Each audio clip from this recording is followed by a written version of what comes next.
Assalamualaikum warahmatullahi wabarakatuh. Innal hamdalillah nahmaduhu wa nasta'inu wa nastaghfiruh wa na'udzu billahi min shururi anfusina wa min sayyiati a'malina. May yahdihillahu fala mudilla lahu wa may yudlil fala hadiya lahu. Asyhadu an la ilaha illallah wahdahu la syarika lahu wa asyhadu anna Muhammadan 'abduhu wa rasuluh. يا أيها الذين آمنوا اتقوا الله حق تقاته ولا تموتن إلا وأنتم مسلمون يا أيها الناس اتقوا ربكم الذي خلقكم من نفس واحدة وخلق منها زوجها وبث منهما رجالا كثيرا ونساء واتقوا الله الذي تساءلون به والأرحام إن الله كان عليكم رقيبا يا أيها الذين آمنوا اتقوا الله وقولوا قولا سديدا يصلح لكم أعمالكم ويغفر لكم ذنوبكم ومن يطع الله ورسوله فقد فاز فوزا عظيما أما بعد فإن أصدق الحديث كتاب الله وخير الهدي هدي محمد صلى الله عليه وسلم وشر الأمور محدثاتها وكل محدثة بدعة وكل بدعة ضلالة وكل ضلالة في النار.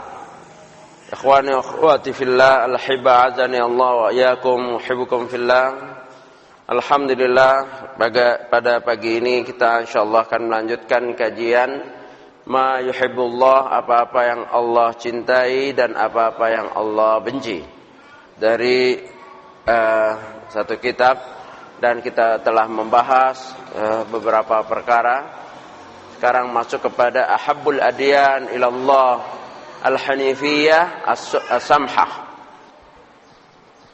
Hal yang paling dicintai di dalam din oleh Allah Subhanahu wa taala adalah Al-Hanifiyah As-Samhah. Hanif, lurus dan mudah. Lurus dan mudah.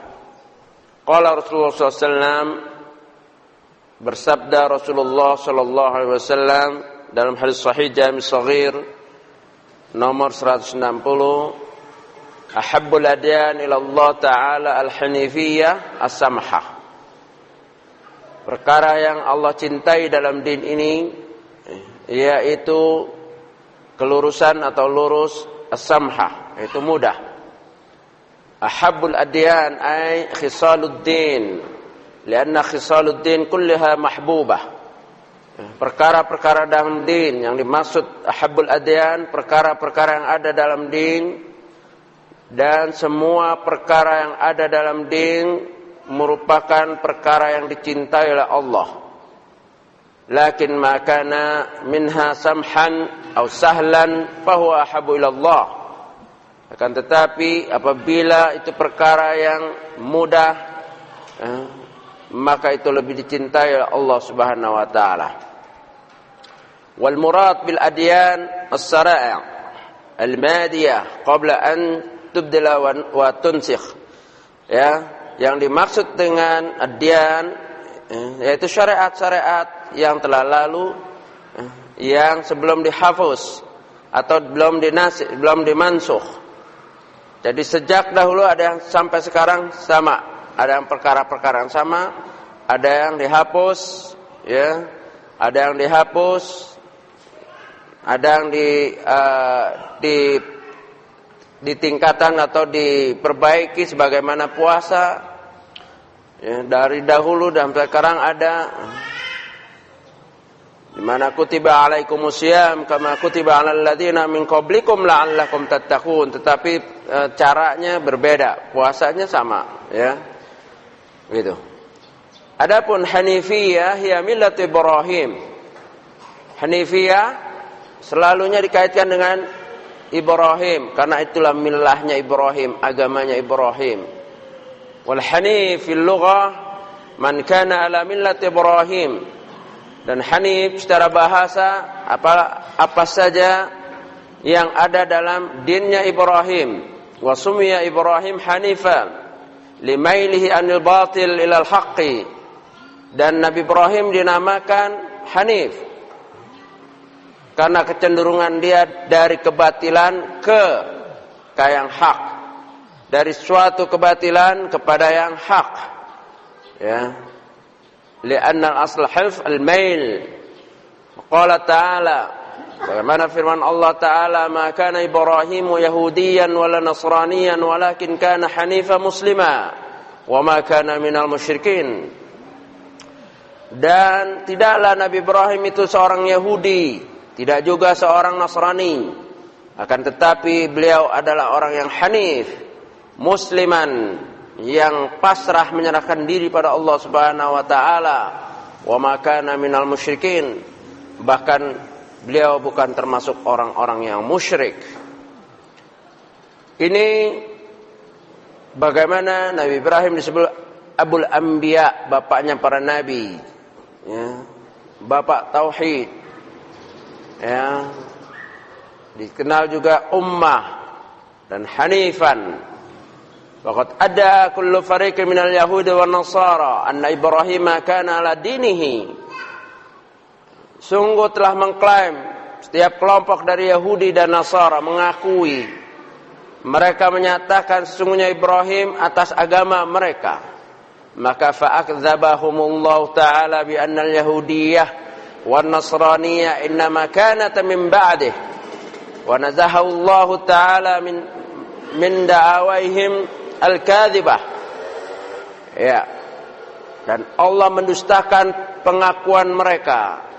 Ya, karena Yahudi dan Nasrani sesungguhnya dua agama itu adalah agama setelahnya, itu setelah Nabi Ibrahim, dan Allah mensucikan hal itu, mensucikan Nabi Ibrahim dari tuduhan-tuduhan seperti itu yang dusta. Wa bayyana annahu kana ala hanifiyyah al-islamiyah wa lam yakun musyrikan.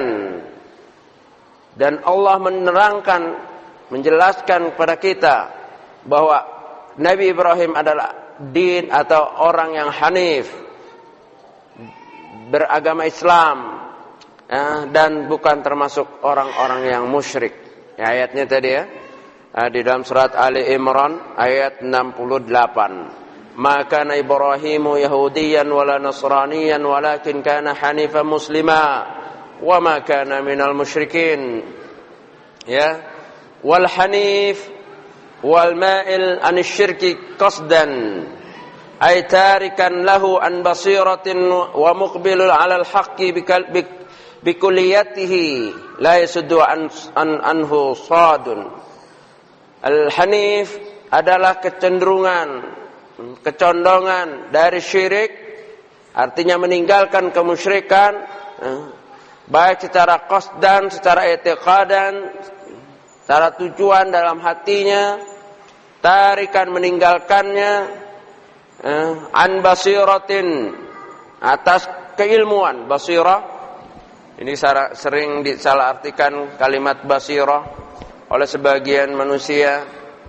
Dia pikir basirah itu adalah feeling, perasaan, kata hati. Ya, nggak bisa orang berdin ini dengan kata hatinya. Gak bisa orang berdin dengan perasaannya. Ya, ini di kalangan sufi, mereka mempertajam basirah dalam arti kata ilmu batin. Dia pikir orang itu bisa, batinnya itu bisa menentukan yang hak, yang batil, yang haram, yang halal, ya, tanpa mengkaji dari Al-Quran dan Sunnah, tanpa membahas atau mempelajari atau membaca apa kata sahabat. Tidak bisa. Basirah itu bukan kata hati. Memang ada riwayat dari Ali bin Abi Thalib, ya, yang ini riwayat yang batil, didustakan. Riwayat ini adalah dusta, palsu, maudhu', di mana mereka kaum sufi menyatakan bahwa ilmu batin adalah sirrun min asrarillah, rahasia dari rahasia-rahasia Allah yang Allah berikan kepada orang yang Allah kehendaki. Ini yang dipegang oleh kaum sufi, ya, bahwa mempertajam perasaan dengan pengembaraan, dengan perjalanan, dengan kesana kemari, dia pikir dapat mempertajam basirah. Tidak, seorang tidak dapat meninggalkan kemusyrikan hanya mengandalkan perasaan. Ya, seorang tidak dapat dikatakan hanif kalau hanya mengandalkan feelingnya saja, kata hatinya. Tidak. Maka tarikan lahu an basiratin, ya. Meninggalkan kemusyrikan baik secara qasdan maupun basiratan bil ilmi, basirah dengan ilmu. Kama qala Syekh bin Baz rahimahullah, apa yang dimaksud dengan basirah? Basirah adalah sejauh mana seorang memahami Al-Qur'an dan Sunnah. Sekian dalamnya mereka memahami, orang itu kian tajam basirahnya. Kalau kosong Al-Quran dan Sunnah, bagaimana bisa dikatakan basirahnya kuat? Ya, ini jadi tidak mungkin basirah itu akan hidup kecuali dengan memahami Al-Quran dan Sunnah, memahami syariat ini. Ya. Bukan dengan perjalanan, pengembaraan, tinggal di gua-gua, puasa dengan ini, memperbanyak puasa sunnah. Antum kita memperbanyak puasa sunnah, tapi enggak memperbanyak ngaji kajian ilmiah, enggak tahu apa-apa. Saya taunya puasa sunnahnya itu aja. Basirahnya enggak akan nambah. Enggak tahu mana yang halal, mana yang haram, mana yang perkara syubhat, mana yang tauhid, mana syirik. Kalau hanya dengan puasa sunnah, berjalan mengembara ke sana kemari, sebagaimana apa yang dilakukan kaum sufia, bahkan mereka meninggalkan kitab-kitab para ulama, bahkan di antara mereka menyatakan dalam kitab Talbisul Iblis Ibnu Jauzi, menyuruh murid-muridnya membakar kitab-kitab ulama karena itu akan menyibukkan urusan dunia katanya. Jadi yang disebut mereka memperdalam basirah adalah dengan perjalanan, ya, perjalanan mencari Tuhan. Sampai sekarang belum ketemu dia, ya. Jadi watarikan an basiratin, ya, meninggalkan perkara-perkara kemusyrikan baik secara qasdan dan dari basirah, yaitu pemahaman Al-Quran dan Sunnah. Terus menerima alal haqqi bi kulliyatihi, nah, menerima yang hak dengan total, tidak mempertentangkan dengan pertentangan-pertentangan sebagaimana mutakallimun atau al-aqlaniyun, ya, mempertentangkan din dengan filsafat, mempertentangkan din dengan akal mereka. Inilah orang yang hanif. Sedikit sekali orang yang hanif, karena di antara manusia yang terkena fitnah syubhat, mereka menganggap kalau bisa menghujat syariat Islam, mereka pikir itu pintar.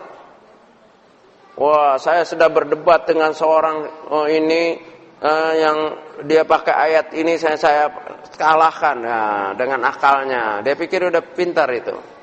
Kalau dia bisa mengutak-atik apa yang telah disyariatkan oleh Allah, dia pikir dia telah pintar. Padahal dia telah sesat. Ya. Maka orang yang hanif tadi, yang cenderung kepada tauhid, jauh daripada kemusyrikan, meninggalkan secara i'tiqadan atau qasdan atau tarikan lahu an basiratin, ya, meninggalkan atas dasar basirahnya yang kuat karena kepahaman dengan Al-Quran dan Sunnah, dan menerima hak secara totalitas tanpa mempertentangkan yang hak itu dengan ra'inya, dengan ilmu atau filsafat yang ada. Itulah sesatnya sebagian orang yang mengenal atau memperdalam Islam dengan ilmu filsafat, memperdalam Islam dengan akwal, ucapan-ucapan asaghir, ya, asaghir ahlu bid'ah, ya, wala yaruddu anhu raddun, dan orang yang hanif ini tidak akan menolak, ya, apa yang dari Islam dengan penolakan yang sengaja. Dia benar-benar menerima.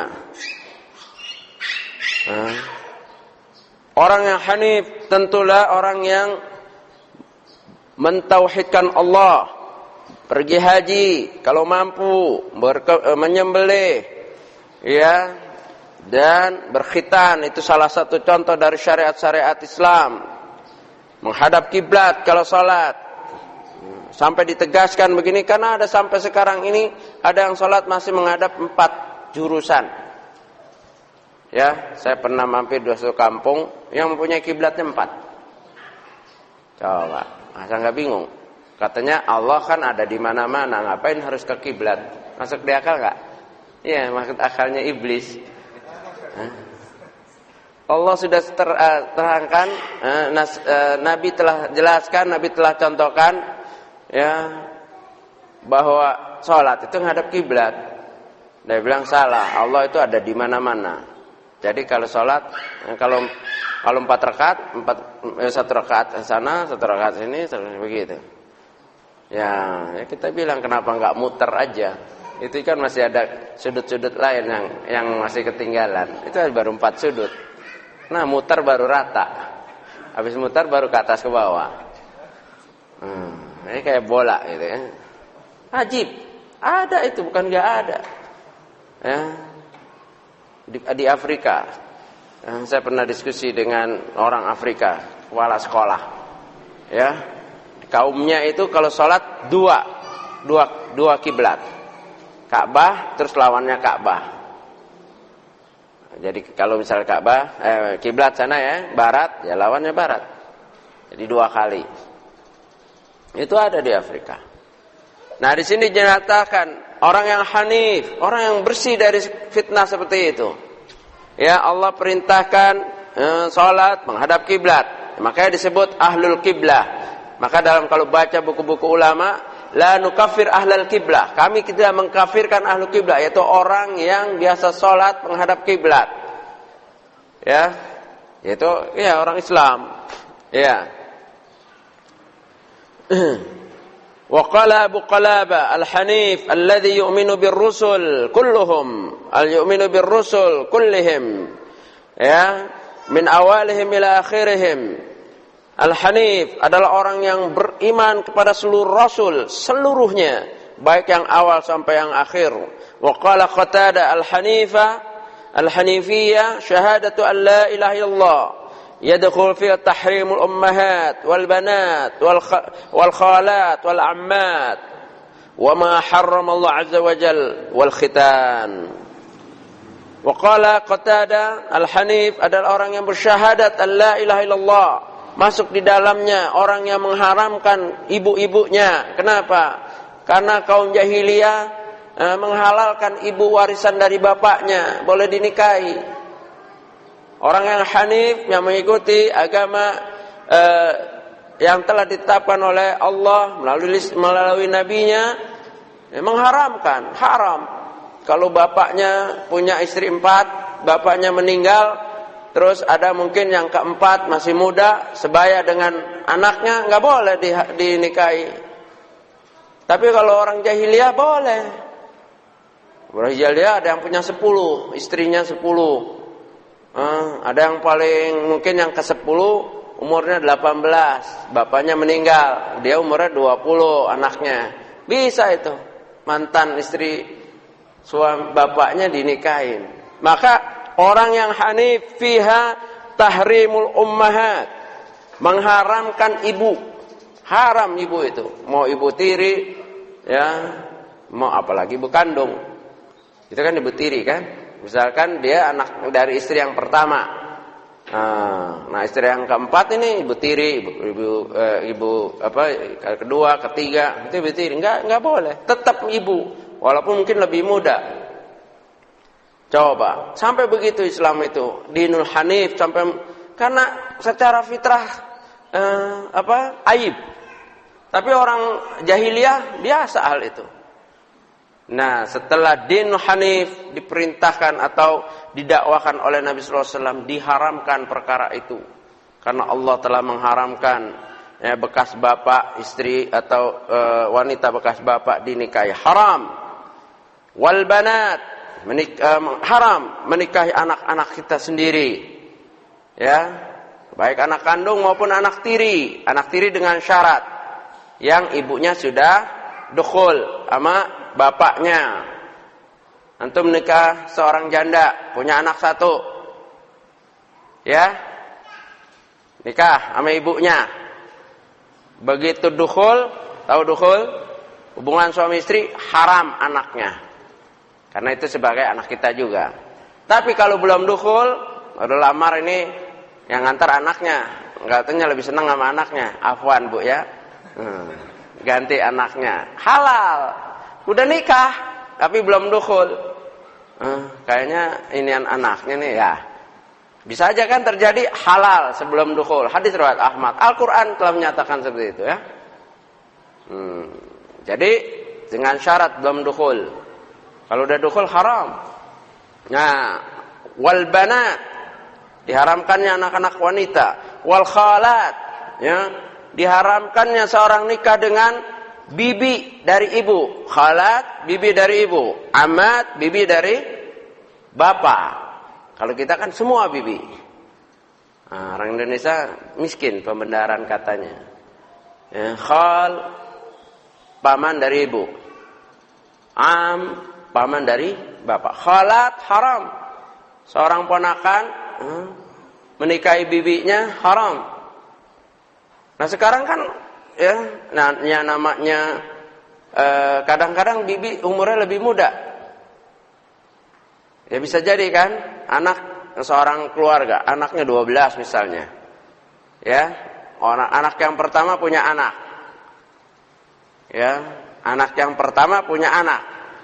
Ibunya anak ini masih hamil terus kan?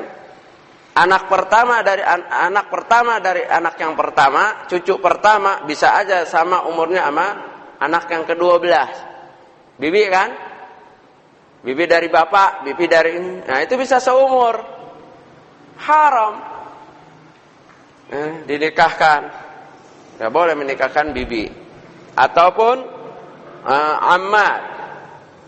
Dari pihak bapak. Kalau khal dari pihak khalat dari pihak ibu, wa ammat dari pihak bapak.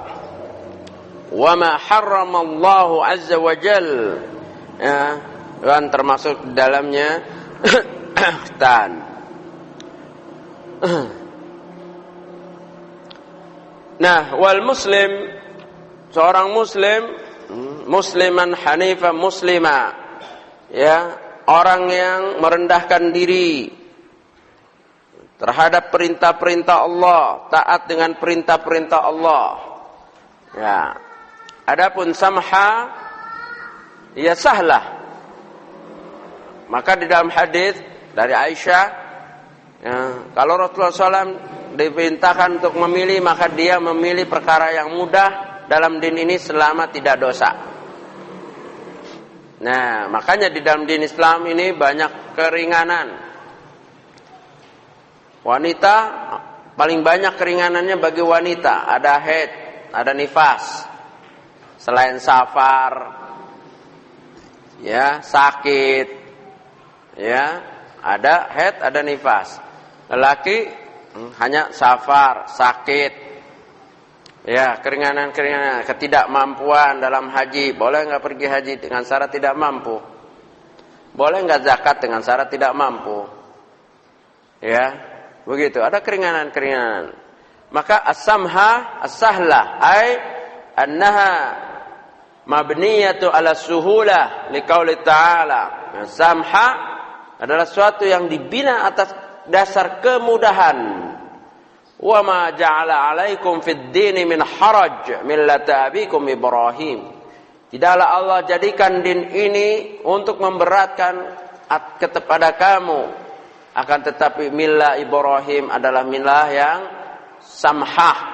Termasuk milah din Islam adalah agama yang mudah. Bagaimana dalam Sahih Bukhari, ad-dinu yusrun. Agama ini mudah, jangan kamu susah-susahkan, kamu akan dikalahkan dengan agama itu. Mudah, tetapi jangan memudah-mudahkan. Lainnya, agama yang sudah mudah jangan dimudah-mudahkan. Allah tidak menghendaki kita kesusahan. Artinya apa yang telah disyariatkan mesti manusia mampu. Dalam artian tanda kutip apabila memang dianggap mampu, ya. Haji mampu sebagian manusia, walaupun tidak dimampu oleh sebagian manusia, tapi ada manusia yang melaksanakan. Tidak ada syariat satupun syariat Allah yang enggak bisa ditegakkan oleh seorang manusia. Kalau sebagian manusia bisa, haji sebagian manusia bisa. Tapi semua manusia sepakat, ada nggak syariat yang nggak pernah dilaksanakan oleh seorang manusia pun? Apa? Nggak ada. Mesti ada, walaupun antum nggak buat ini. Teman antum buat. Oh saya nggak haji, ya temennya aja haji. Teman yang lain haji. Ya, kayak begitu. Oh saya nggak bisa zakat nih, berat nih zakat. Bagi yang lain ringan. Ya, tapi nggak ada. Wah saya nggak bisa khitan ini. Enggak. Semua mampu khitan selama punya yang untuk dikhitan. Nggak ada ya. Nggak ada, wah anak nggak bisa khitan ini. Nah, nggak bisa mengkhitankan diri, nggak bisa. Nah, selama normal, kalau nggak mampu gimana? Ya. Nah, yang memberat-beratkan itu orang Islam, orang jahil atau kitanya sendiri. Khitan itu simpel, nggak usah ngundang-undang, nggak usah pesta. Sekarang kemarin hampir sepi nih as-sunnah ngadain khitan massal. Kenapa? Karena mereka mikir ada pestanya dulu, mempersiapkan pestanya di rumah, ngundang orang. Coba, udah digratisin masih susah. Susah apanya? Pestanya. Siapa yang nyuruh pesta? Ini kan sekarang masih musim libur nih. Nggak pakai pesta, nggak pakai ngundang khitan udah. Apalagi gratis, udah. Tapi ketika kita ngundang, bapak punya anak, wah maaf pak nggak bisa mendadak kalau khitan. Kenapa? Wah karena kita kan harus ngundang, harus ini, adain selamatan dulu ini. Coba, siapa yang memberatkan itu? Ya, manusia sendiri. Pada selesai itu, ya khitan. Apa aja pergi haji sekarang ada walimah safarnya.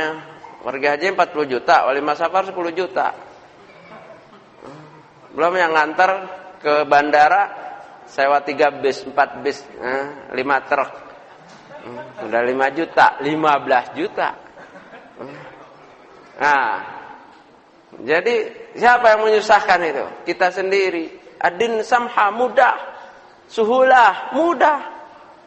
Ya, kita sendiri. Orang kematian itu mudah. Dia ada harta warisnya dihitung, pakai kain kafannya, kuburannya sudah dikurangi, udah. Ya, enggak kita yang mempersusah dengan tahlilan 1 hari, 3 hari, sampai jual tanah. Ya, orang mati kuburannya lagi harus dirawat terus, bayar orang yang merawat. Padahal 3 bulan hilang ya sudah nggak apa-apa, ganti lagi. Orang lain kan juga mau dikubur. Ini semuanya permanen, semuanya pakai bata, semuanya pakai marmer, akhirnya kurang. Bayangkan 25 juta kali 2 meter kali 1, berapa meter yang diperlukan? Semuanya itu mau permanen itu. Nanti kita susah, ngubur itu susah, kian mahal. Bayangkan kalau dari tahun berapa lah, tahun 80 sampai sekarang semuanya mau permanen, udah berapa orang? Kalau penduduk itu ada 25 juta, Jakarta ini 25 juta, permanen. Semua minta permanen itu. Kali 2 meter. Berapa meter kita harus siapkan? Tapi kalau dengan cara Islam itu debaki apa itu kapan aja dikubur bisa. Karena nggak ada yang permanen, batu aja. Mau Syekh bin Baz ya, batu. Mau Raja Fahad, batu aja. Tandanya udah, karena besok bisa dikubur dengan orang lain lagi. Nggak ada itu, ini kuburan raja, ini kuburan syekh, ini kuburan rakyat, harus berbeda-beda. Kalau dibedakan semua, nanti pegawai juga ada kuburan tingkat 1, ini ya. Susah. Yang siapa yang menyusahkan itu? Manusia. Din ini mudah, samha. Mudah. Jadi kalau ada susah, antum harus curiga. Apabila ada perkara susah, ya kok nguburin susah, kok mati susah, itu harus dicurigai. Itu mesti bukan dari Islam. Mesti ada kreativitas manusia di dalamnya. Itu yang disebut bid'ah. Bid'ah itu susah. Ya, bid'ah itu bikin susah. Tapi dihiasi oleh syaitan sehingga manusia senang dengan perkara bid'ah, walaupun susah. Walaupun harus jual rumah, jual tanah. Karena ada keasyikan di situ. Syaitan terus menghembuskan kenikmatan. Ya, bahkan yang menegakkan sunnah dibilang masa nguburin kayak nguburin kucing. Nguburin kayak nguburin kucing. Dimandiin, dikafani, disolati, dikuburin, udah. Didoain di waktu itu udah kayak nguburin kucing. Kita tanya sama mereka, pernah nggak ngeliatin menguburin kucing seperti itu? Setahu saya, kucing itu dibuang ke tempat sampah. Ya nggak ada orang begitu kucingnya peliharaannya mati ngundang saudaranya, tolong kafanin kucing saya, mandiin, nggak ada. Kadzib itu, tuduhan itu dusta. Ya, itu menguburkan secara sunnah, bukan nguburin kucing. Ya, kucing itu dilempar gitu aja, taruh di tempat sampah, bungkus, udah. Nggak ada yang dikafani, dimandiin, dikafani, ya, terus disolatkan, dicari kuburannya di mana, ya, nggak ada. Jadi tuduhan dusta. Itu sunnah mudah, tapi bid'ah ini susah. Ya, bid'ah ini susah. Maka hati-hati antum. Apabila ada perkara yang susah, dalam arti kata perlik-perliknya apa, itu hati-hati, dicurigai. Itu mesti ada unsur bid'ahnya, kreativitas manusia. Ya, begitu. Kalau din Islam Allah sudah nyatakan, Nabi sallallahu alaihi wasallam telah nyatakan, samhah, mudah, suhulah, karena dibina atas kemudahan. Dan wa ma ja'ala alaikum fid dini min haraj millata abikum Ibrahim. Dan tidaklah Allah jadikan din ini untuk kamu ya susah, tidak. Yuridullahu bikumul yusra wa la yuridu bikumul usra. Allah menghendaki kemudahan untuk kamu, tidak menghendaki kesusahan. Orang biasa wudu ketika sehat, pakai air biasa, begitu sakit ada keringanan. Ya, atau ada luka yang nggak boleh kena sama sekali, atau dokter bilang kamu sama sekali nggak boleh kena air selama 3 hari, ini boleh tayamum, ya, coba mudah, asal tahu caranya, asal tahu ilmunya, ya. Maka ini dari sini tuntutan untuk kita, artinya kita dituntut untuk mengetahui atau memiliki ilmu selengkap mungkin sehingga tidak merasa susah. Oh ini ada haditsnya, oh ini ada, contohnya wanita haid, istirahat, terus seharusnya udah bersih, dia mandi, udah mau sholat, keluar lagi, istihadah. Kalau dilihat darahnya sesuai waktunya udah habis, masih keluar lagi, istihadah, mudah, nggak susah, nggak resah. Kalau nggak tahu, wah ini nggak sholat lagi, nggak ini, ya itu, antara haid, istihadah, nanti apa lagi? Ya mudah, dalam keadaan haid, ya keluar, ya kan biasa keluar, terus berhenti 2 hari 3 hari, mudah kalau tahu ilmunya. Nah, tinggal apa yang pendapat yang lebih kuat yang dia pegang. Kalau Imam Syafi'i terus dianggap haid walaupun berhenti. Ya, yang rajih adalah apa yang dinyatakan oleh Syekh bin Baz dalam fatwanya. Nah, haid itu ketika keluar, ketika berhenti suci, dapat 3 hari itu sholat, mandi sholat. Ya, kalau lagi puasa, puasa. Begitu nanti keluar lagi, termasuk dengan nifas. Begitu keluar lagi, berhenti. Ya, terusin lagi. Maka sholatnya ketika dia berhenti itu sah. Puasanya ketika dia berhenti itu haidnya itu sah. Dan jangan lagi ketika keluar. Kalau masih dalam jenjang waktu-waktu. Karena ada orang yang tidak teratur. Itulah ilmu penting. Jadi kita enggak susah. Safar. Kalau enggak paham ilmu tentang safar, susah. Bahkan saya pernah ketemu orang yang salah diajarin oleh gurunya. Dia bilang kalau safar justru dikali 2 sholatnya itu. Dia hampir murtad itu. Berat banget ya Islam. Kenapa Pak? Kenapa? Ini Ustaz, bayangkan kita lagi pergi Ustaz, zuhur yang harusnya 4 rakaat jadi 8. Asar 8, maghrib 6, isya 8, subuh 4. Mukim aja 2 Ustaz, saya berat, apalagi sekarang. Oh begitu ya dini Islam. Itu siapa yang ngajarin? Itu guru saya. Katanya karena di safar itu kita banyak maksiat, banyak mengulang, jadi harus dikali 2. Ya, hampir murtad dia. Memang dia convert ya, orang bule masuk Islam. Ini dipet ini. Ketika udah ngaji gitu dia bilang, berat ya orang Islam Ustaz ya.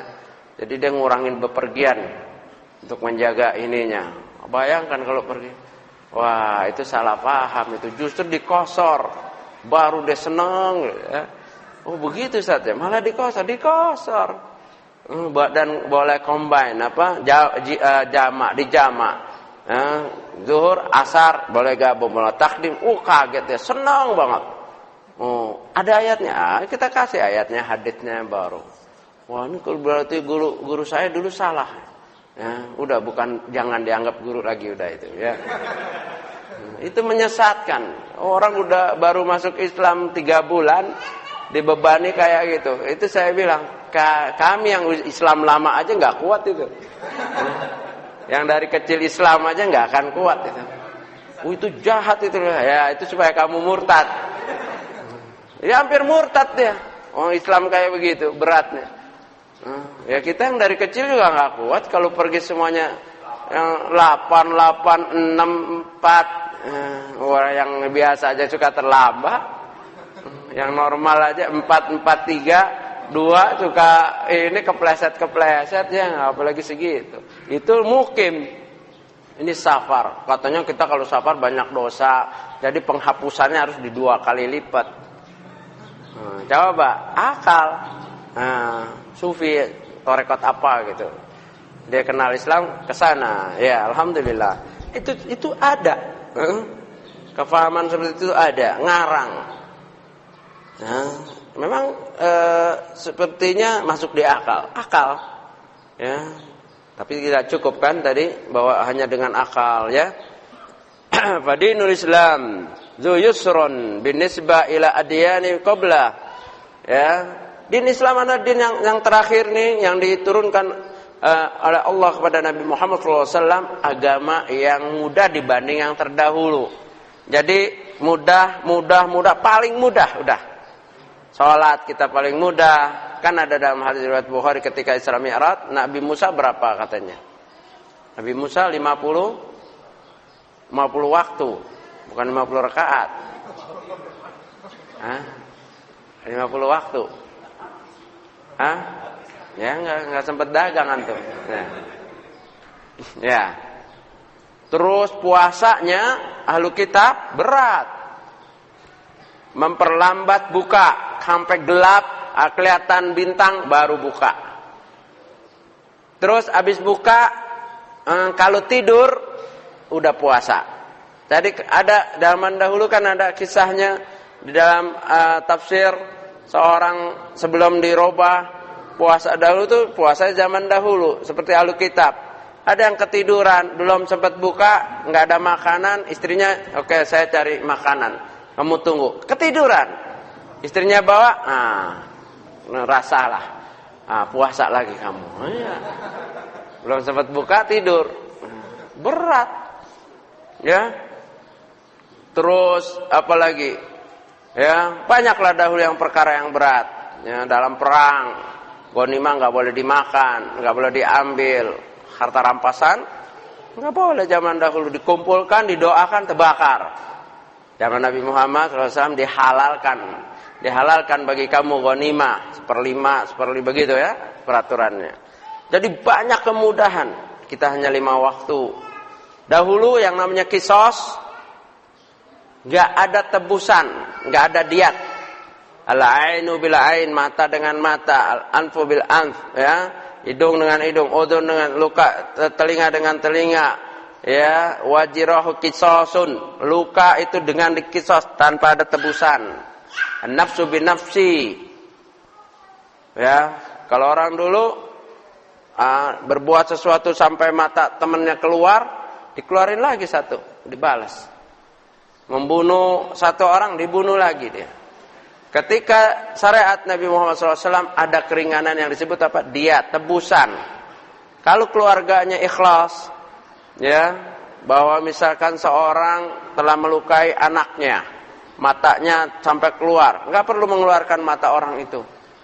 Terus runding, ya saya ganti biaya rumah sakit apa sampai ini plus duit cash 100 juta, udah terima, nggak usah dicongkel lagi mata orang, ringan, ya, adanya diat. Ya zaman dahulu tidak ada, serem kan? Jadi udah banyak kemudahan dari Allah untuk din akhir zaman yang dibawa atau yang disampaikan oleh Rasulullah SAW. Di sini ada riwayat sahih dari Sunan Tirmidzi nomor 3058. Inna ad-dina 'inda Allah al-hanifiyah al-muslimah la yahudiyah wala nasraniyah wala majusiyah. Din di sisi Allah yang diterima dari sejak dahulu sampai sekarang adalah yang mempunyai ciri khas, yaitu apa? Hanif. Jauh dari kemusyrikan ke tauhid. Jauh dari perkara-perkara yang menyusahkan ke perkara yang mudah. Jauh dari perkara yang diharamkan ke yang halal. Begitu. Dari perkara yang khabith kepada yang thayyib. Ya, hanif, muslimah. Ya, tunduk patuh di hadapan Allah, menyerah kepada Allah. Muslim, bukan Yahudi, bukan Nasrani, bukan juga Majusi. Ya, ini yang Allah cintai, din hanif dan samhah. Din ini lurus dan mudah. Maka ada ciri khas kalau antum nggak tahu ilmunya, kalau ada perkara yang berlaku di masyarakat itu susah, hati-hati. Jangan antum ikuti ciri-cirinya itu karena susah, mesti dicari dalilnya ada nggak. Kebanyakan bid'ah itu susah. Ya, kebanyakan bid'ah itu susah. Contoh, Nabi SAW dalam beberapa hadis menyatakan apabila orang sholat menghadap kiblat, ya takbir dengan niat dan takbir karena hadisnya innamal a'malu binniyat wa innamal likulli imrin ma nawa. Tiap amalan itu tergantung dengan niat dan setiap orang akan mendapat apa yang dia niatkannya. Dan para ulama telah membahas an-niyat ala amalul qalbi. Niat adalah amalan hati. Udah selesai. Bahkan Syekh Mukbil nyatakan orang wudu ini itu dianggap niat. Orang wudu jalan ke masjid itu sudah niat mau sholat. Ya, antum lihat ada orang wudu pakai pakaian rapi terus main bola. Ada nggak? Ada kan? Mesti itu udah wudu rapi ini itu. Maka itu cukup kata Syekh Mukbil. Ya, itu udah cukup niat. Tapi ada sebagian manusia yang menyusah-nyusahkan. Syekh di dalam syarah Riyadhus Shalihin, Syekh Utsaimin memberi contoh tentang menyusah-nyusahkan niat di dalam bab niat. Syekh Utsaimin menyatakan seorang laki-laki sholat dari jam Syarq Asia, dari Indonesia atau Malaysia lah. Sholat di sana di Masjidil Haram. Kemudian ketika sudah siap berdiri, orang laki-laki ini melafazkan usolli, waktu itu zuhur, usolli fardhu dhuhri adaan ma'muman mustaqbilal qiblati adaan ma'muman wara'a imami Masjidil Haram adaan ma'muman. Baru mau lillahi ditegur sama orang Arab sebelah. Khalli hasbik intazir, tunggu ada yang kurang katanya. Apa dia tanya, apa yang kurang? Al-yaum at-tarikh, hari tanggal bulan. Itu Syekh Utsaimin itu kan, antum boleh buka itu. Kurang lengkap katanya. Hari tanggal bulan. Tahun. Gak bisa dia. Yaum apa ini? Enggak sholat nanti. Allah sudah kasih mudah, Nabi sudah kasih menghadap kiblat, tenang, Allahu Akbar, ini pakai usolli enggak sampai-sampai. Ulang lagi, imam sudah ruku, dia masih mikirin usolli. Ini maghrib, arba'ah apa talata, arba'ah ngitung dia. Makanya banyak yang terlambat. Itu bid'ah itu susah. Belum lama ada pengajian seperti ini, ada yang protes. Ya Ustaz, usul itu mudah, saya biasa. Benar Bapak, mudah? Benar. Oke, tolong bahasa Arabnya. Usolli, ya, bahasa Arab ya. Orang yang masbuk, ketinggalan sholat khusuf, bagaimana? Sholat gerhana matahari. Usollinya gimana? Itu orang Arab aja susah Pak. ketinggalan 1 rakaat sholat gerhana matahari. Ayo, usolinya gimana? Diam. Gak apa-apa bilang mudah kan ya mudah kalau sholat zuhur karena dari kecil asar. Emang sholat zuhur aja, asar aja, maghrib aja. Sholat gerhana matahari, sholat istikharah, ya, sholat apa lagi? Sholat banyak kan sholat sunnah, qiyamul lail apa, terus sholat sedekah. Tahu sholat sedekah? Antum sudah sholat, hadis riwayat Ahmad. Antum sudah sholat berjamaah, ada orang yang belum sholat berjamaah. Ayo, siapa di antara kamu yang sedekah? Temani itu, kan ada kan hadis itu. Usolinya gimana? Sholat sedekah. Usoli, sholatan sedekatan. Ayo. Akhirnya temennya sholat sendiri, dia masih usoli. Akhirnya sama juga sendiri-sendiri, nggak sedekah dia. Mentok sedekahnya karena usoli. Jadi yang bid'ah itu antum perhatikan, mesti susah. Ya, mesti bertentangan dengan fitrah, bertentangan dengan syariat, ya, maka kita waspadai.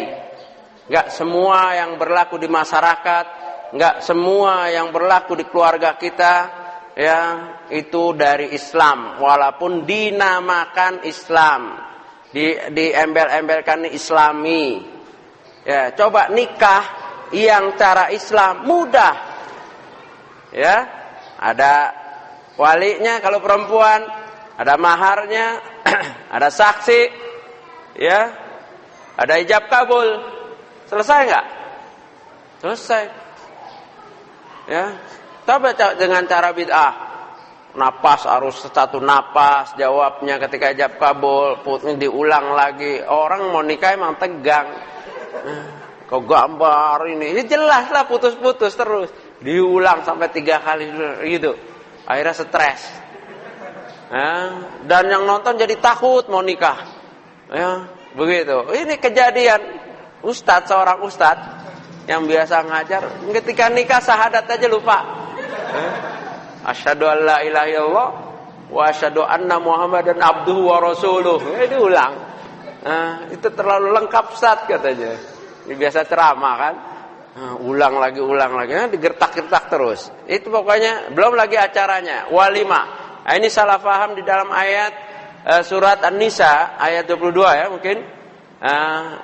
Kaifa ta'khudunahu wa qad afdha ba'dukum li ba'd ala ba'd. Wa khattum mitsaqan ghalidha. Pernikahan itu dikatakan oleh Allah mitsaqan ghalidha, yaitu akadnya dari haram menjadi halal. Itu suatu yang besar. Bukan ritualnya. Acaranya mah simple.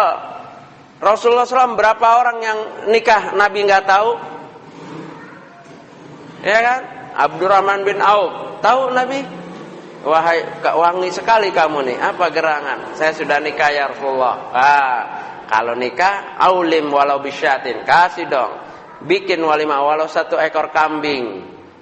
Jubair menikah, Nabi nggak tahu, Nabi nanya. Berarti zaman dulu nggak ada sejarahnya nikah di masjid. Padahal Nabi itu rumahnya sebelahnya, pintunya satu dengan masjid itu. Nabi keluar, masa nggak tahu orang nikah? Ya, orang sekarang maunya di masjid. Ya, ada lagi yang maunya di Ka'bah. Nikah di Ka'bah, caranya di kafe. Nggak jamin. Itu justru tasyabuh. Tasyabuh tuh nikah di masjid. Tasyabuh dengan orang Yahudi, orang Nasrani. Orang Nasrani nikah di mana? Di gereja. Caranya mah di mana-mana. Di lapangan bola, di ini ya. Tapi nikah nggak ada kaitannya. Antum mau nikah di Ka'bah, di dalam Ka'bah, waktu bubar aja. Ya, nah itu yang susah.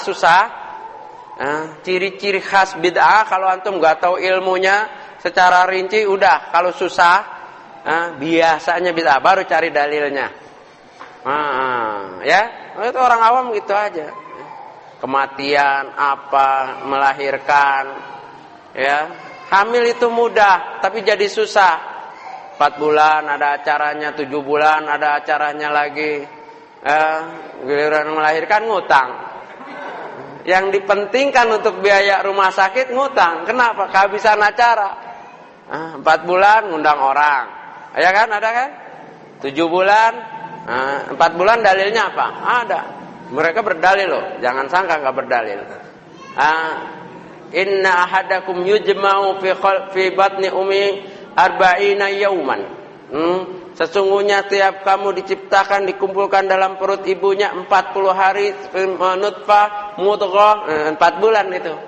Kemudian wa yursilul malaika, diutusnya malaikat untuk meniup, ya, menerapkan 4 perkara dan meniup. Fayanfu firru, 4 bulan, maka harus disyukuri katanya. Dengan syukuran 4 bulan. Ketika roh ditiup. Mantap enggak dalilnya? Mantap. Iya, makanya dilakukan terus. Tak khawatir. Dalilnya ada katanya. Ya dalil kemana? Syukurannya kemana? Itulah bid'ah. Ya, nggak ada antum. Mau 4 bulan ketika umur. Kalau 7 bulan apa yuk? Dalilnya apa? Pernah tahu nggak? Pernah melaksanakan kan? 7 bulan. Gampang, 7 bulan itu 4 bulan ditambah 3 bulan. Iya. Itulah bid'ah. Ya, nanti 7 bulan, nanti lagi kelahirannya lagi, ya, akikahnya lagi, banyak bid'ah itu. Maka ciri-ciri khasnya itu banyak biaya bid'ah ini ya. Banyak biaya, susah. Biaya besar. Orang mati sampai takut. Karena kegambar. Belum fidyahnya. Tahu fidyah kematian?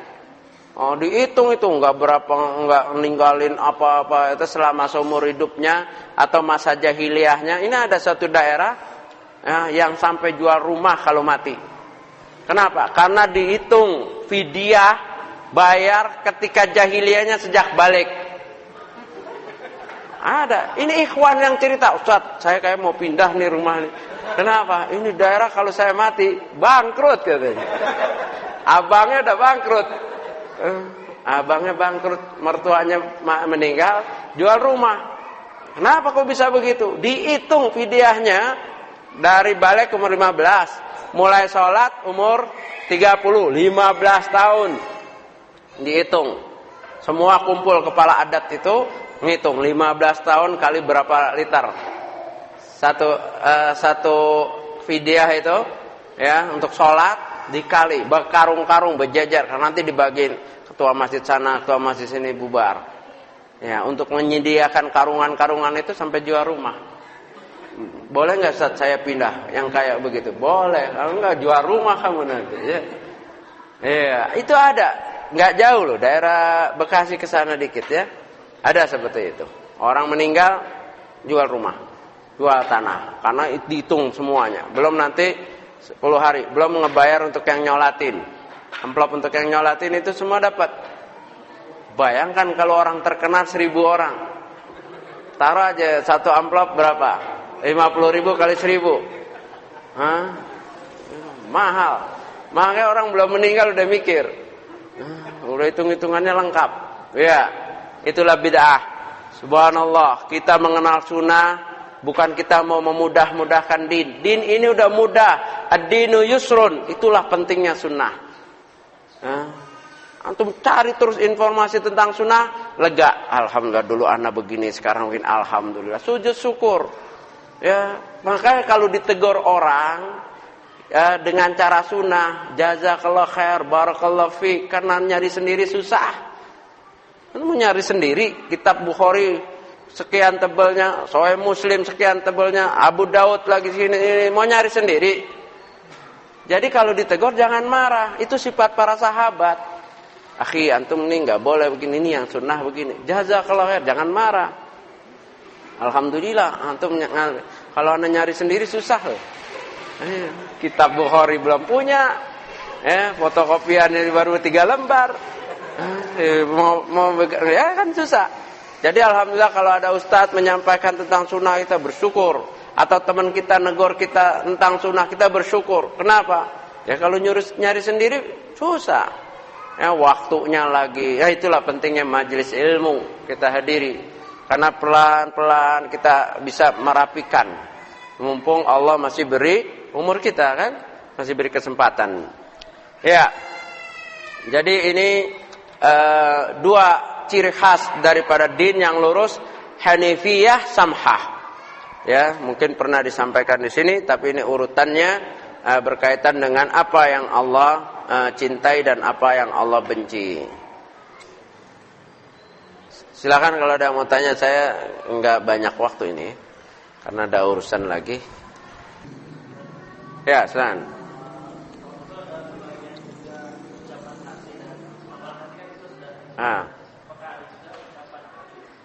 Ucapan hati. Perkataan hati gitu. Ya, perkataan hati. Atau hati ini ada pekerjaannya, ya, kesibukannya, ya. Orang walaupun diam, duduk sendiri, belum tentu tidak sibuk. Kadang-kadang hatinya lebih sibuk daripada yang dilafazkan, ya. Itu disebut amalan hati, ya, termasuk di dalamnya amalan hati, perbuatan hati, ya, atau perkataan atau ucapan dalam hati, ya. Nah, Allah Maha tahu dalam ayatnya wa in kuntum tubduna wa in kuntum dalam lillahi ma fis samawati wal ard wa in tubdu aw tukhfu fi anfusikum yuhsibuhumullah. Ya, dalam surat Al-Baqarah 284 itu ya. Apa yang kamu sembunyikan, apa yang Allah mengetahui. Hanya ya, ucapan-ucapan hati, perkataan-perkataan hati ini bisa dinilai apabila sudah dikerjakan kalau itu keburukan. Tetapi kalau kebaikan, niat-niat atau ucapan hati itu dianggap kebaikan, ya. Antum di dalam hati antum mengatakan, kalau saya punya rezeki, saya mau infak di as-sunnah sekian. Itu ucapan kan? Enggak usah disebutkan, tapi dalam hati terbetik seperti itu. Udah dapat pahala, ya, dengan syarat kesungguhan itu ditujukan, ya, dan begitu dibuktikan tambah lagi pahalanya. Begitu dapat rezeki dibuktikan tambah lagi pahala, ya, membuktikan dari amalan-amalan. Maka inilah yang dibiasakan oleh Syekh Nasruddin Albani, karena ada hadisnya. Apabila orang sering mengucapkan hatinya, kalau aku diberi kekayaan seperti orang itu, maka aku akan berikan untuk ini, untuk di jalan Allah. Maka yang seperti itu dia dapat sama dengan kita yang dapat, atau kita yang dapat sama dengan dia yang dapat kalau dibelanjakannya. Coba, begitu rahmatnya Allah. Jadi banyaklah niat-niat yang baik, ucapan-ucapan hati yang baik. Kenapa? Karena kalau tidak disibukkan dengan kebaikan, ada ucapan-ucapan yang buruk. Atau fi'il hati, amalul qalbi yang buruk, hasad, iri yang tidak dibolehkan, ya, iri dengki, apalagi riya, ujub, kibar, sombong, dan seterusnya. Banyak amalan hati juga. Maka harus diisi. Ya, para ulama menggambarkan hati itu ibarat gelas, tinggal mana. Kalau dulunya kotor, isinya kopi hitam, dituangin air putih terus, lama-lama abu-abu, lama terus hilang kan? Masa antum punya kopi di rumah tiap hari antum gelojokin segini nih. Kopi satu gelas, digelojokin lagi, lama-lama hilang kan? Keluar, ya nggak langsung hilang, ya. Ada percampuran dulu, begitulah ya hati manusia. Udah ngaji aja terus, dengerin tausiah apa ini, baca Al-Qur'an itu insyaallah. Kalau banyak perkataan hati yang baik, ya, insyaallah yang ini tersisihkan, ya, perkara-perkara yang buruk dalam itu. Di dalam kitab Minhajul Qasidin bagus sekali itu. Ya, Minhajul Qasidin tentang masalah itu, penjagaan hati, tazkiyatun nafs, ya. Banyak niat yang baik. Ini yang diamalkan oleh Syekh Nasruddin Albani. Lebih banyak ini akan kebaikan. Walaupun belum tentu kita laksanakan, ya, dalam artian ketidakmampuan misalnya. Jadi seringlah, ya, akhi sabar, anak kalau mampu anak akan bantu. Saya pernah gituin teman ikhwan, dia balikin, Emang Ustaz yang miskin-miskin baik. Yang miskin-miskin kebanyakan baik. Wah, antum kok begitu ya?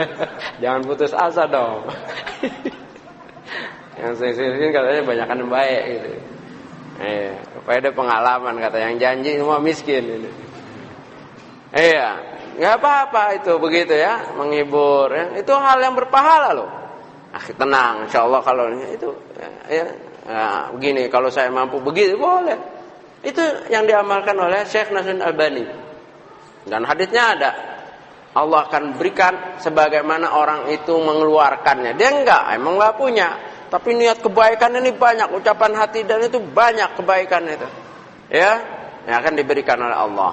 Ya, di sini ada pertanyaan dari Ibu. Bagaimana sebenarnya kreativitas dalam Islam?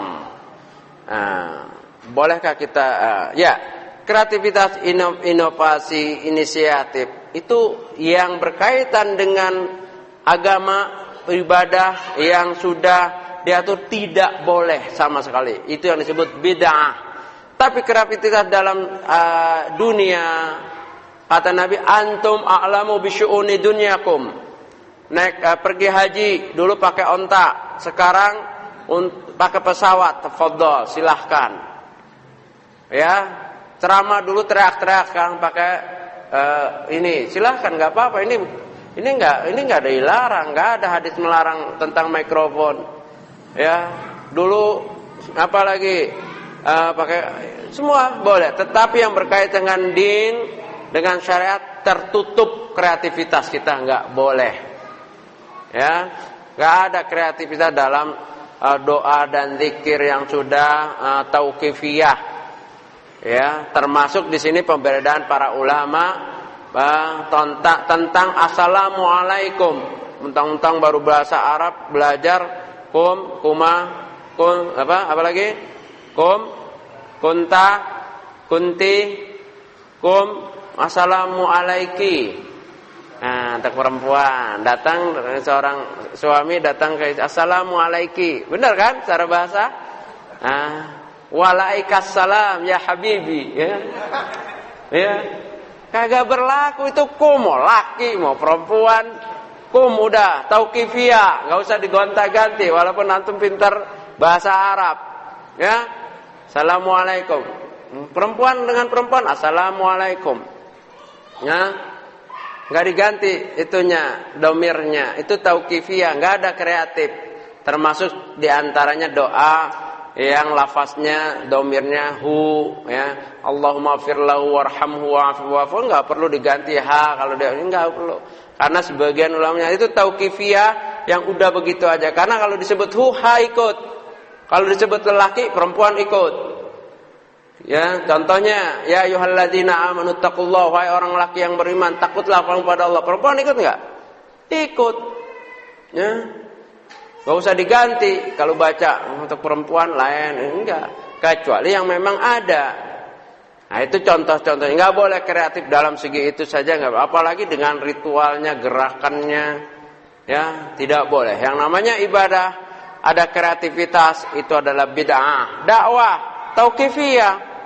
Dakwah ini sudah dicontohkan oleh Nabi, disyariatkan dalam Islam. Enggak boleh di kreativitas dengan nasyid, dengan sinetron, ya, dengan kalau orang Arab bilang apa itu, ya, apa itu istilahnya? Mereka ada itu. Nah, itu nggak ada itu, ya.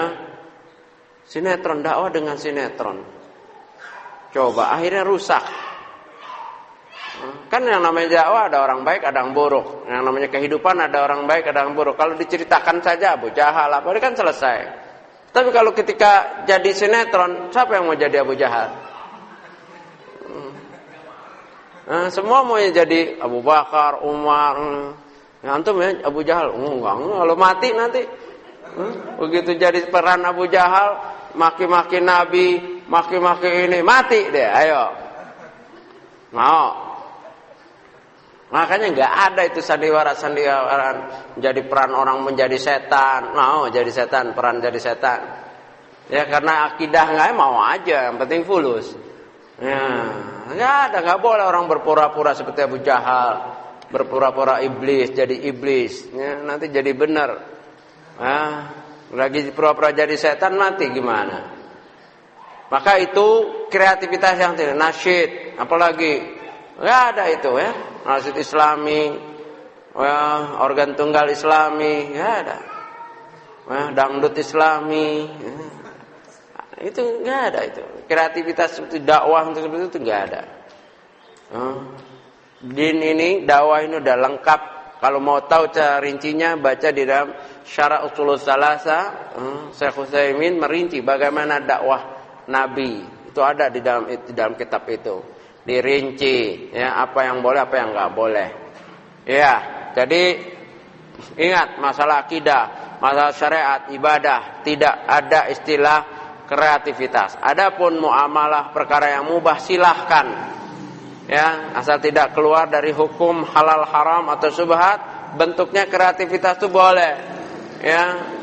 Dulu orang dagang, nah sekarang kan sudah berubah melalui internet, ya, ada yang bikin brosur begitu, ya, itu silahkan perdagangan yang asalnya mubah. Bolehkah kita salat sunnah ketika merasa ingin berkomunikasi atau menyendiri kepada Allah, atau cukup dengan zikir saja? Apakah salat sunnah mutlak itu? Ya. Kita ingin berkomunikasi, mengadu kepada Allah, boleh. Kan ada salat, habis wudu mesti salat 2 rakaat, ya. Terus antara azan dan qomat salat mutlak. Terus kalau di masjid ada tahiyatul masjid, ada qobliyah, kalau memang waktunya pas ada qobliyah, ada ba'diyah, ya, boleh. Tapi tidak boleh mengadakan suatu salat yang dinamakan sendiri atau ini sendiri, tidak boleh. Ya. Tidak boleh seorang atau meniatkan salat untuk sesuatu urusan dunia. Tidak boleh. Salat itu untuk Allah. Inna sholati wa nusuki wa ya, ini ada ngetren sekarang kalau mau ujian salat salat malam, tahajud untuk ujian, tahajud untuk nyari kerja, tahajud untuk dagangannya laku. Udah laku, udah masuk, nggak salat lagi. Kan udah dapat. Ya. Ini kata Syekh Muhammad bin Abdullah adalah alamul akhirah, gordud dunia, beramalan akhirat tapi tujuannya dunia. Dapat kadang-kadang, tapi salah dia. Salat itu lillah. Adapun dalam salat kita bermohon, ya Allah, luluskanlah ujian aku, ya Allah, tingkatkanlah pekerjaanku, keuntungan, boleh minta. Tetapi bukan salat untuk itu. Nggak ada salat untuk ujian, salat untuk mencari kerjaan, nggak ada itu. Akhirnya kalau kita tidak hati-hati, nasihati anak itu kalau mau ujian salat, ya, dia pikir, oh iya, ibu dulu mesen kalau mau ujian salat, kalau nggak ada ujian nggak ada salat, apalagi udah dapat. Jadi dikaitkan dengan urusan-urusan dunia, tidak. Ya, salat mutlak, ya, menghadap Allah, mengadu kepada Allah. Dalam pengaduannya apa? Boleh. Dengan syarat, ya, salat yang sudah, salat sunnah yang sudah diriwayatkan dalam hadis-hadis sahih. Kalau selain zikir, selain salat dengan zikir juga boleh. Rasulullah SAW selalu mengingat Allah sepanjang hidupnya. Hadis dari Aisyah, dari riwayat Muslim. Dari Aisyah sepanjang hidupnya, ya, kecuali di toilet, ya, di toilet. Sebagian ulama membahas kenapa orang keluar toilet, dari toilet bacanya gufronak, ya Allah, ampunanmu ya Allah. Karena sejak itu nggak ada zikir, lafaz zikir, ya, nggak. Kalau dengar azan lagi duduk, kan sekarang azan kuat kemana-mana, nggak usah jawab. Hayya asyhadu an la ilaha illallah, ya, nggak usah jawab itu.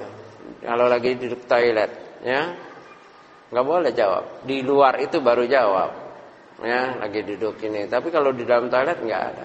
Kan kita habis itu minta ampun, ghufranak, ampunamu ya Allah. Ya, nggak ada sunnahnya menjawab. Bahkan ketika, ya, itu tidak ada sunnahnya. Adapun apakah sholat sunnah mutlak itu? Ya, sholat sunnah mutlak adalah yang tidak terikat waktu, dalam artian di antara ulama menyatakan antara azan dengan qomat, dah 2 rakaat, ataupun habis wudu. Nah, adapun misalkan kita mau sholat mutlak berbenturan dengan waktu yang diharamkan, ya setelah fajar menyingsing atau sebelum ghurub, setelah ghurub menjelang ghurub, menjelang maghrib, ataupun ketika matahari di tengah, ulama berbeda pendapat. Ya, ada yang menyatakan tidak boleh sekaligus kecuali tahiyatul masjid yang tidak kena itu. Ya, ada yang boleh karena mutlak. Nah, ini berbeda pendapat. Yang amannya kalau ada perbedaan itu ya jangan. Ya. Gitu. Kalau Syekh Ubailan, apabila amalan yang dibicarakan oleh para ulama berbeda pendapat, ada yang boleh dan tidak, Hasan tinggalkan. Ya, tapi kalau perbedaan mana afdal, mana tidak, kerjakan. Soal afdal dan tidaknya kerjakan. Begitu juga keharaman, ya. Ada adab untuk membedakan, ada kaidahnya. Perbedaan ulama apa yang kita pegang. Begitu. Contohnya misalkan puasa sunnah hari Sabtu, kan berbeda pendapat. Berdasarkan hadits la tasumu yaumus sabt illa shaumul fardhah. Boleh puasa hari Sabtu kecuali puasa yang wajib. Puasa sunnah berarti ada perbedaan para ulama. Ada yang boleh, apalagi dikaitkan dengan Jumatnya atau Ahadnya. Ada yang mengatakan maka kalau ada larangan, ada perintah, utamakan larangan. Ya. Karena larangan itu fajtanibu. Kalau perintah fa'alu mastata'tum, kerjakan semampu kamu. Nah, Syekh Ubailan menasihati, kalau seperti Syekh Salim Hilali juga menasihati, nah, kalau ada larangan ya udah utamakan larangan. Ya, nah itu kaidah yang dipahami oleh para ulama. Ya, saya rasa cukup ya.